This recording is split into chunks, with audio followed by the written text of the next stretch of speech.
बात 4 साल पहले की है, जब मैं मेरे माँ और बीवी रेशमा के साथ सोलापुर शिफ्ट हुआ था। मेरे बॉस ने मुझे एक घर रेंट पर दिलवाया था। घर काफी अच्छा और बड़ा था। लिविंग रूम के बगल वाला कमरा माँ को पसंद आया, इसीलिए हमने उनका सामान उसी कमरे में शिफ्ट करवाया था। हम सब खुश थे, लेकिन हम ये नहीं जानते थे कि हमारी खुशी जल्द ही खत्म हो जाने वाली थी।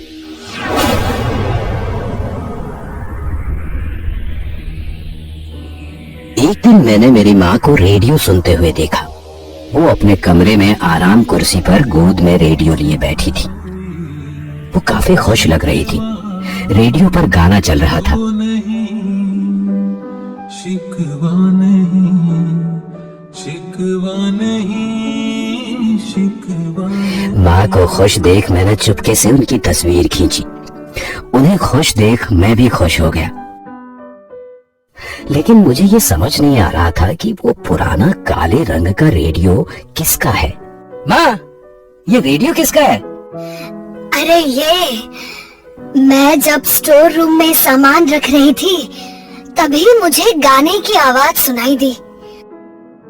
आवाज टूटे हुए बक्से में से आ रही थी। मैंने बक्सा खोला तो उसमें ये रेडियो निकला। ठीक ठाक चल रहा था, इसलिए मैंने इसे रख लिया। मुझे लगा कि होगा लैंडलॉर्ड का, इसीलिए मैंने ज्यादा ध्यान नहीं दिया। लेकिन उसके बाद माँ का उस रेडियो के प्रति लगाव बहुत बढ़ गया। वो हमेशा उस रेडियो पर वही गाना सुनती।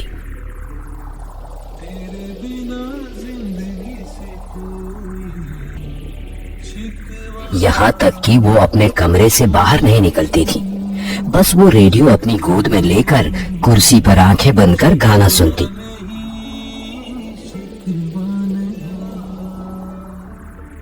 एक रात मैं डाइनिंग टेबल पर खाना खा रहा था। मैंने अपनी बीवी से माँ के बारे में पूछा। तब मेरी बीवी ने बताया कि वो खाना उनके कमरे में रख कर आई है और उन्होंने अभी तक सुबह और दोपहर तक का खाना नहीं खाया है। उन्होंने खाना खाया है या नहीं ये देखने में उनके कमरे में गया। मैंने देखा कि वो अभी भी उस कुर्सी पर रेडियो गोद में रखकर आंखें बंद कर गाना सुन रही हैं। वही गाना उनके बगल वाले टेबल पर खाने की प्लेट जैसी की तैसी थी। ये देख मैं गुस्सा हो गया। मैं उनके पास गया और मैंने वो रेडियो उठा लिया और उसे बंद कर दिया। ये क्या है माँ, आप खाना क्यों नहीं खा रही? हमेशा इस गंदे रेडियो से चिपकी रहती हैं आप।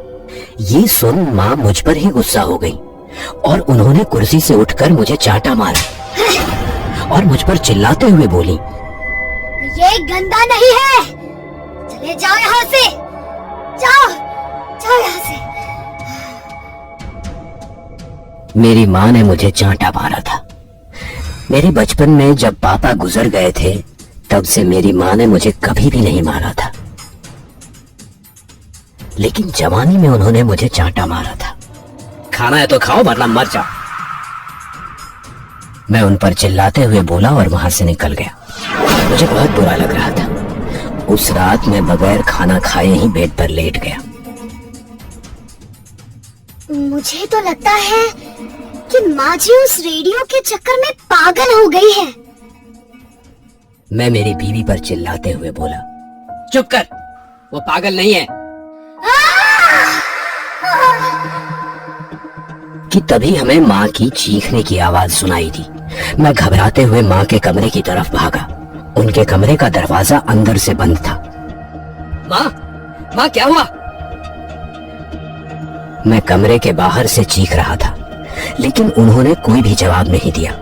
कमरे के अंदर से रेडियो की आवाज तक बाहर नहीं आ रही थी। मुझे कुछ भी समझ नहीं आ रहा था। इसीलिए मैंने और मेरी बीवी ने कमरे का दरवाजा तोड़ा और जब हम कमरे में दाखिल हुए तो हम रो पड़े। माँ! माँ!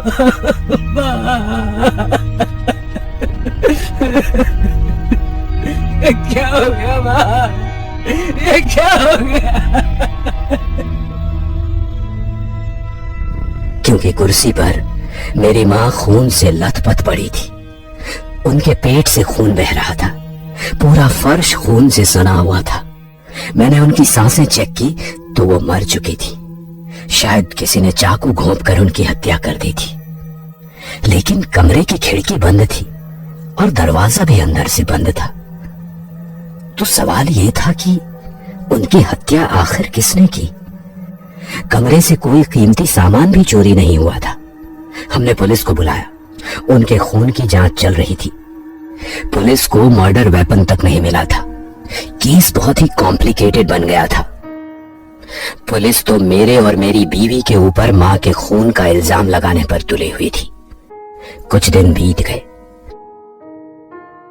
मां के इस तरह चले जाने से मैं और मेरी बीवी काफी दुखी थे। एक रात मैं ऑफिस से लौटा तो मैंने रेडियो की आवाज सुनी। आवाज मां के कमरे से आ रही थी। मैं उस कमरे में गया तो कमरे में मां की कुर्सी पर मेरी बीवी बैठी थी और उसकी गोद में वही गंदा पुराना रेडियो था। वो रेडियो मां की मौत के बाद से हमें कहीं भी दिखाई नहीं दिया था। न जाने मेरी बीवी को वो कैसे मिला था। मैंने बीवी को अपने कमरे में चलने के लिए कहा, लेकिन उसने मना कर दिया और उसने कहा, अब से यही मेरा कमरा है। मैं भी उससे झगड़ा करने के मूड में नहीं था, इसीलिए मैं अपने कमरे में चला गया। लेकिन उस दिन से मेरी बीवी के बर्ताव में काफी बदलाव आए। वो भी मां की तरह उस रेडियो पर वही गाना सुनने लगी। यहाँ तक कि वो खाना तक नहीं बनाती थी, घर का काम तक वो नहीं करती थी। इसीलिए मैंने एक सर्वेंट रख लिया और मेरी बीवी 24 घंटे उसी रेडियो से चिपके हुए मां के कमरे में रहने लगी, जो कि लिविंग रूम के बगल में ही था। एक दिन मैं ऑफिस में काम कर रहा था कि तभी लैंडलॉर्ड का कॉल आया। मैंने रेंट भरने में देरी की थी, इसीलिए उन्होंने कॉल किया था। बातें करते हुए उन्होंने मुझे मां के बारे में पूछा। तब मैंने उन्हें बताया कि उनका देहांत हो चुका है। मां के साथ बहुत बुरा हुआ, लेकिन ये सब कैसे हुआ? रोज की तरह मां रात को लिविंग रूम के बगल वाले कमरे में रेडियो सुन रही थी। तेरे बिना जिंदगी से कोई शिकवा तो नहीं, ये उनका पसंदीदा गाना था।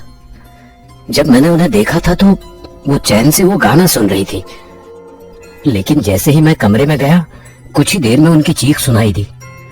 हम जैसे ही वहां पहुंचे, किसी ने चाकू घोंपकर उनकी हत्या कर दी थी। ये सुन लैंडलॉर्ड चौंक गया। दीक्षित जी, कुछ तो गड़बड़ है, बहुत बड़ी गड़बड़ है। क्या गड़बड़ है? अब आप ये मत कहना कि वो रेडियो काले रंग का है और आपकी माताजी को वो घर में कहीं पर मिला था। हाँ, बिल्कुल वैसा ही है। आप मेरा यकीन नहीं करेंगे, मैं और मेरे पिताजी हम दोनों ही इस घर में रहते थे। पिताजी अकेले होने के कारण उनका उस वक्त साथ देने के लिए बस ये रेडियो ही था। वो हर शाम इस पर एक ही गाना सुनते रहते थे। पता नहीं, शायद उनको माँ के गुजर जाने के बाद बहुत अकेला महसूस होता था और शायद इसी तन्हाई में घुट घुट कर उन्होंने अपनी आखिरी सांसें ले ली और शायद उनकी आत्मा ही उस रेडियो के अंदर कैद होकर रह गई हो और उनकी वजह से ही आपकी माताजी की ऐसी अचानक मौत हो गई। ये सुन मेरी सांसें रुक सी गई थी। वो रेडियो ही था जिसकी वजह से ये सब हो रहा था और अब वो रेडियो मेरी बीवी के पास था। मुझे मेरी बीवी की चिंता हो रही थी। मैंने तुरंत उसे कॉल भी किया, लेकिन बार बार कॉल करने के बाद भी वो कॉल रिसीव नहीं कर रही थी।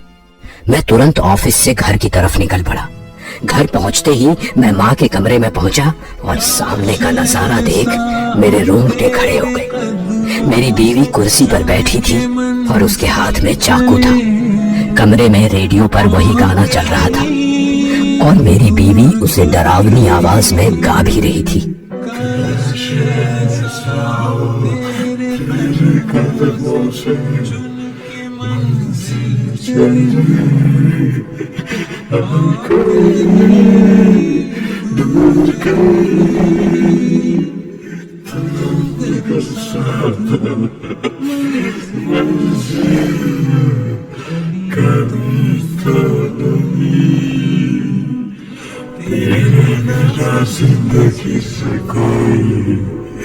उसकी आवाज किसी बूढ़े आदमी की तरह आ रही थी। उसकी आंखों की पुतलियां सफेद पड़ चुकी थी। रेशमा, तुम ये क्या कर रही हो? अब तुम्हारे हाथ में ये चाकू क्यों है? मेरी बात सुनकर भी रेशमा कोई जवाब नहीं दे रही थी, बस एक टक रेडियो को घूरे जा रही थी। उसे ऐसे देखकर मेरा दिल बैठा जा रहा था और गुस्सा भी बहुत आ रहा था। तो मैंने फिर से उसे चिल्लाकर पूछा, तुम कुछ जवाब क्यों नहीं दे रही हो रेशमा? मेरी बात सुनो। मैं रेशमा नहीं हूँ। चाचा जी, मुझे पता है कि आपके साथ क्या हुआ। आपके बेटे ने मुझे सब कुछ बता दिया है। इसमें मेरी बीवी का क्या दोष? उसे जाने दो। मुझे पता है इसका कोई दोष नहीं है, इसीलिए ही तो मैं इसे मुक्ति दिलाना चाहता हूँ। मुक्ति? ये कैसी बात कर रहे हो आप चाचा जी? क्यों ऐसा करना चाहते हैं आप? हाँ, सही सुना तुमने। मैं इसे इसके अकेलेपन से मुक्ति दिलाना चाहता हूँ। अकेलापन कैसे चाचा जी? मैं उससे बहुत प्यार करता हूँ। मैंने हमेशा उसे खुश रखने की कोशिश की। वो अकेला कैसे महसूस कर सकती है? तुम उसे प्यार तो बहुत करते हो, पर अपने काम में इतने व्यस्त हो कि तुम्हें उसका दुख और परेशानी कभी दिखाई ही नहीं दी। शादी के इतने सालों बाद भी वो मां नहीं बन पा रही। ऊपर से समाज के ताने सुन सुन के वो तंग आ चुकी थी और अपने ही घर में घुट घुट के जी रही थी। तुम्हें इसका कोई अंदाजा भी नहीं था। तुम ना अपने माँ का ख्याल रख पाए और ना ही अपनी बीवी का। मेरी बीवी किस परेशानी से गुजर रही थी ये मैंने कभी नहीं सोचा था। मैं बहुत नकारा महसूस कर रहा था। मैं अपनी माँ को तो नहीं बचा पाया, पर मैं अपनी बीवी को नहीं खोना चाहता था। मैंने मन में ठान लिया, मुझे जो कुछ भी करना पड़े मैं रेशमा को बचा के रहूंगा। मैं समझ गया था कि ये जो कुछ हो रहा है बस उस रेडियो की वजह से हो रहा है। मैंने मेरे कमरे में जाकर क्रिकेट बैट लाया और बीवी की तरफ बढ़ा।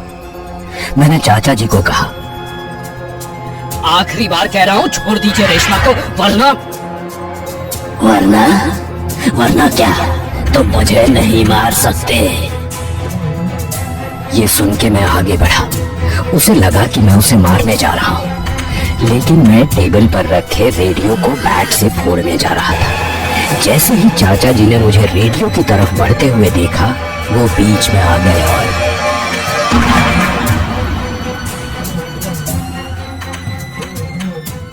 उस रात बैट रेडियो की जगह रेशमा के सिर पर जा लगी और उसी वक्त उसकी मौत हो गई थी। मैं अपनी रेशमा को भी नहीं बचा पाया। मेरे ही हाथों उसकी जान चली गई। मैं बेजान पड़ी अपनी बीवी को गोद में लेकर देखता रहा कि वो कैसे मुझे इस दुनिया में अकेले छोड़ के चली गई थी। तेरे बिना जिंदगी से कोई शिकवा तो नहीं, शिकवा आज भी ये रेडियो अकेले लोगों को उनके अकेलेपन से मुक्ति दिलाता है, और आज भी ये रेडियो अपने अगले शिकार की तलाश में है।